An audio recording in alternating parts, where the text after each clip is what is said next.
जय श्री कृष्ण, राधे राधे, जय जगन्नाथ, राम राम। एक बार फिर से आपका स्वागत है आपके अपने channel catch all class with Aarti पे। गर्मियों की छुट्टियां और बढ़ा दी गई हैं क्योंकि बाहर गर्मियां बहुत बढ़ रही हैं और बच्चों के पास कोई काम नहीं है।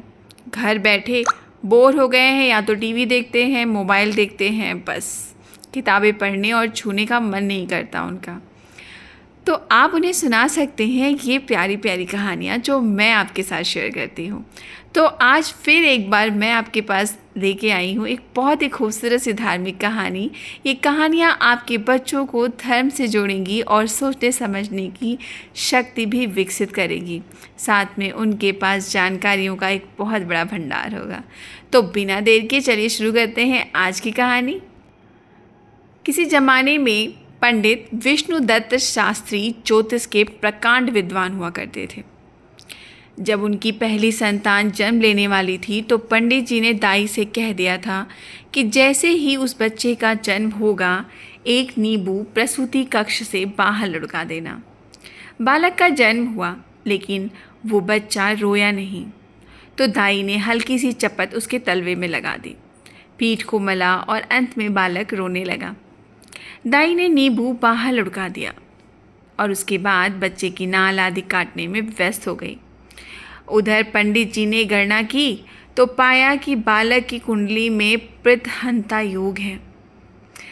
इसका मतलब ये होता है कि ऐसा पुत्र जिसके हाथों से उसके पिता की मृत्यु लिखी हो।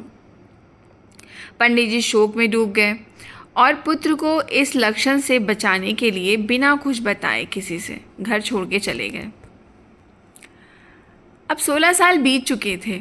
वो बच्चा अपने पिता के बारे में बहुत बार पूछता अपनी माता से, पर उसकी माता बस उसके जन्म की घटना बताती और उसके बाद चुप हो जाती, क्योंकि उससे ज़्यादा तो उन्हें भी कुछ नहीं पता था कि पंडित जी आखिर चले कहाँ गए इसके जन्म के बाद और हुआ क्या था।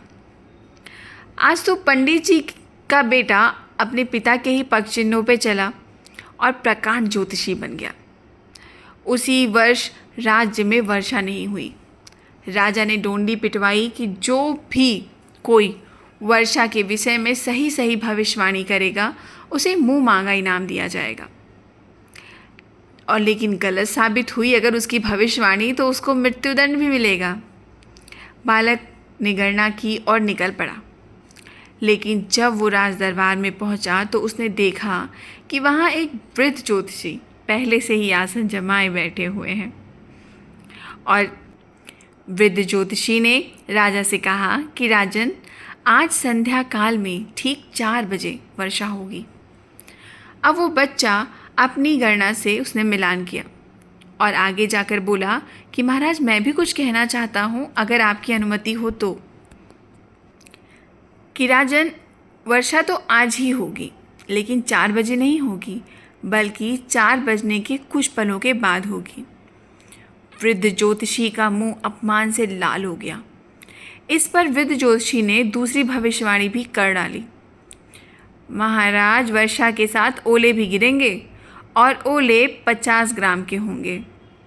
अब उस बच्चे ने फिर से गणना की और आगे बढ़ के बोला कि महाराज, ओले तो गिरेंगे, परंतु कोई भी ओले 45 से 48 ग्राम से ज़्यादा के नहीं होंगे। अब बात ठन चुकी थी। लोग बड़ी उत्सुकता से शाम का इंतज़ार करने लगे। 3:30 तक आसमान पे बादल का एक भी कतरा नहीं था, पर अगले 20 मिनट में देखते ही देखते क्षितिज से मानो बादलों की सेना उमड़ पड़ी। अंधेरा सा छा गया, बिजलियां कड़कड़ाने लगीं, लेकिन 4 बजने पर भी पानी की एक बूंद भी नहीं गिरी। लेकिन जैसे ही 4:02 हुए, मूसलाधार वर्षा शुरू हो गई। उस वृद्ध ज्योतिषी ने अपना सिर झुका लिया। आधे घंटे की बारिश के बाद ओले गिरने भी शुरू हो गए। राजा ने ओले मंगवाए, तुलवाए, कोई भी ओले 50 ग्राम के नहीं निकले। अब शर्त के अनुसार वृद्ध ज्योतिषी को सैनिकों ने गिरफ्तार कर लिया और राजा ने बालक से मुंह मांगा इनाम मांगने को कहा कि तुम जो मांगोगे मैं वो तुम्हें दूंगा। आपको पता है उस बच्चे ने क्या मांगा?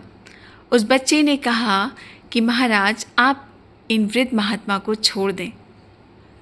राजा के संकेत में वृद्ध ज्योतिषी को मुक्त कर दिया गया। पर राजा ने उस बच्चे से कहा कि धन संपदा मांगने के बजाय तुमने इस अनजान अपरिचित वृद्ध को क्यों मुक्त करवाया। बालक ने बस सिर झुका लिया और जब थोड़ी देर के बाद उसने अपना सिर ऊपर किया तो उसकी आंखों में आंसू बह रहे थे। उत्सुकतावश राजा ने उससे सवाल किया तो उसने जवाब दिया कि क्योंकि ये 16 साल पहले मुझे छोड़ कर गए मेरे पिता श्री विष्णुदत्त शास्त्री जी हैं। वृद्ध ज्योतिषी अचानक चौंक गया। दोनों महल के बाहर चुपचाप आ गए, लेकिन अंततः पिता का वात्सल्य छलक ही पड़ा और फपक कर रोते हुए उस बच्चे को गले से लगा लिया। आखिर तुम्हें कैसे पता चला कि मैं ही तुम्हारा पिता विष्णुदत्त हूँ?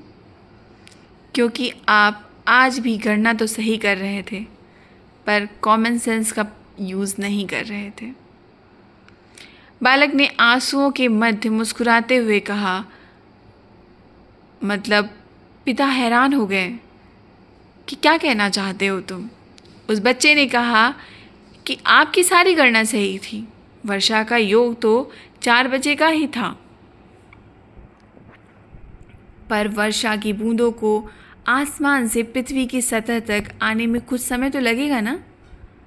और ओले 50 ग्राम के ही थे, लेकिन धरती तक आते आते कुछ पिघलेंगे कि नहीं। ऐसे ही मेरे जन्म की घटना। दाई माँ बालक को जन्म लेते ही नींबू थोड़े फेंक देंगी। मैं तो रो भी नहीं रहा था, तो थोड़ा समय तो लगेगा ना मुझे संभालने में, बाकी कुछ करने में। उसके बाद उन्होंने नींबू फेंका हो शायद। उस समय ग्रह संयोग बदल भी तो सकते हैं ना, और प्रतहंता योग प्रतिरक्षक योग में भी तो बदल सकता है ना। पंडित जी के समक्ष जीवन भर की त्रुटियों की श्रृंखला जीवित हो उठी और वो समझ गए कि 2 शब्दों के गुण के अभाव के कारण वो जीवन भर पीड़ित रहे और अपने उस प्यारे से बच्चे से, बालक से दूर रहे और खुद को भी कष्ट दिया, और उस बच्चे का बचपना उसके पिता के बिना बीता। और वो 2 शब्द हैं कॉमन सेंस। इसलिए हमेशा कहीं सुनी बातों पर ही भरोसा मत करिए, या अपना दिमाग लगा के ही चीज़ों को मत सोचिए। उसमें कॉमन सेंस का भी यूज़ करिए कि ऐसा कैसे हो सकता है, या ऐसा भी हो सकता है, या हो सकता है ऐसी परिस्थिति हुई हो। आपको ये कहानी कैसी लगी ज़रूर बताइएगा, और अपने बच्चों को ये कहानियाँ सुनाना बिल्कुल मत भूलिए। फिर मिलेंगे ऐसी किसी कथा, कहानी और किस्सों के साथ। तब तक के लिए जय श्री कृष्ण, राधे राधे, जय जगन्नाथ, राम राम।